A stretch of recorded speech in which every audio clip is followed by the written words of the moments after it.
This is a story showing us the power of the shofar and the power of the holy tzaddikim. Napoleon was on his way to conquer the whole world. Napoleon had superhuman powers and senses. They say that Napoleon was a sorcerer. And the first Rebbe of Chabad was very afraid of him, was very afraid of him.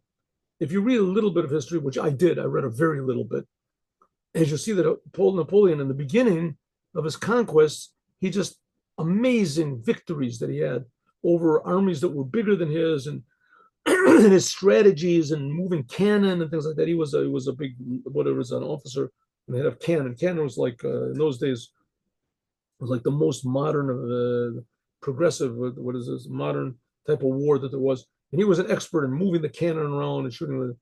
Anyway, so he defeated everybody. He defeated everybody. He was like conquering almost all of Europe. And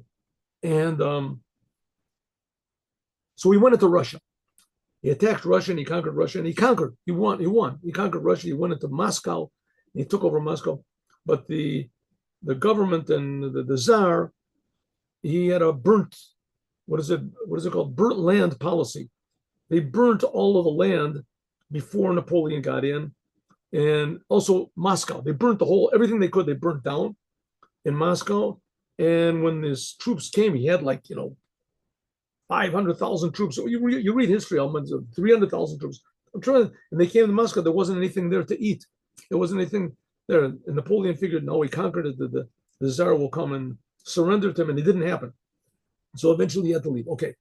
But before that happened, as Napoleon was conquering and conquering and conquering and conquering, and he came to the city where the first Rebbe was, Liazne, right? Was it Liazne? No, Liadi. No, Liazne. Came to the city of Liazne. That was where the Alter Rebbe was.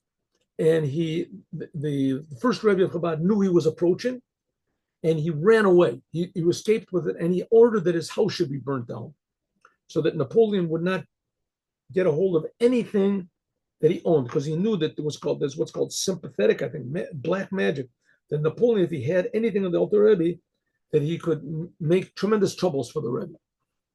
Because he controlled all these upper worlds, all these demons. Who knows what he controlled? Napoleon. Okay, so Napoleon was winning and winning and winning and winning and winning, and nobody knew what was going to happen. He was winning.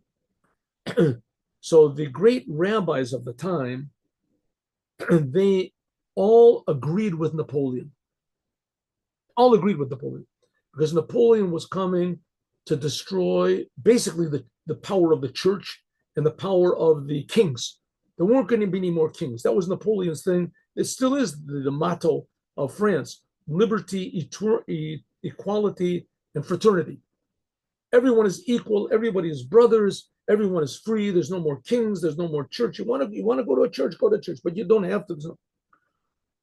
And all of the rabbis were for Napoleon. Napoleon came and he says there's not going to be any more oppression against the Jews. There's not going to be any more Jew hatred. There's not going to be any more ghettos. And the rabbis loved it. And now that the Tsar, of course, the church was very oppressive to Judaism, right? So Napoleon was this.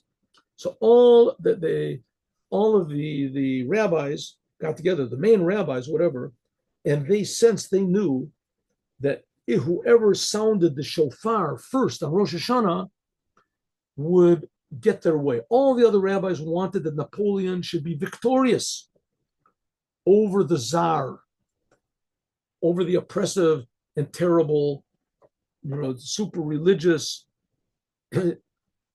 Tsar and his idolatrous religion that they wanted to destroy Judaism and everything. All of the rabbis were for Napoleon. He was going to free them, the whole world, from the Tsar and from oppression and from this and that. And the Alter Rebbe was against. He opposed Napoleon, and he said that if Napoleon wins, it will elevate the glory of the Jewish people, but it'll be a tragedy spiritually. That's what the Rebbe said. Anyway, they all knew that whoever sounded the shofar first on Rosh Hashanah that would get their way. And so the other rabbis, they got together, and or there was one particular, all the other rabbis, they got together and they prayed first thing in the morning, as early as possible, according to law. They prayed immediately, and they prayed as fast as they could, and they had someone to read the Torah as fast as possible, finish the whole entire prayers of Rosh Hashanah, which there's long prayers. Let's say they finished the whole thing in 20 minutes. The Torah reading took 5 minutes, and they prayed, and they sounded the shofar. And they realized that the Rebbe of Chabad, Reb Shneur Zalman, he sounded the shofar first. He sounded the shofar before them. And sure enough, the Rebbe got his way. And like I say, they conquered all of Russia, but they conquered nothing. What do they call it? A Pyrrhic victory or something like that? Maybe that's the wrong word. Anyway, an empty victory.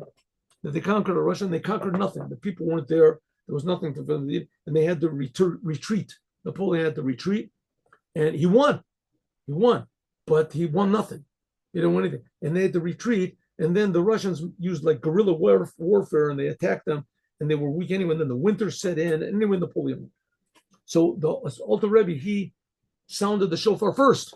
And because he sounded the shofar first, this brought about the defeat of Napoleon. So the other rabbis asked the Rebbe, how did you do it? How could you possibly sound the shofar before us? We woke up at the first second. We prayed super fast, superhumanly quick. How did you do it? So the Alter Rebbe said very simply, I woke up in the morning, and the first thing I did was sounded the shofar before praying. Now you can say to yourself, that's a pretty, nobody else understood that. But the answer is that no, in order for the shofar to have its effect, it has to be preceded by all the spiritual accomplishments that are achieved by praying properly and reading the Torah properly.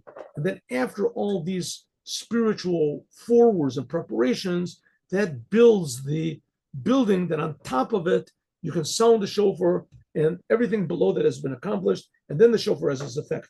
And somehow the Alter Rebbe, the first Rebbe of Chabad, he achieved all of these preparations on his own, without the prayers, without the reading of the Torah, and he sounded the shofar. In any case, thank God, Napoleon lost. And because Napoleon lost, as there still is a chance for true Judaism without any concessions to exist. Have a good day with Mashiach now.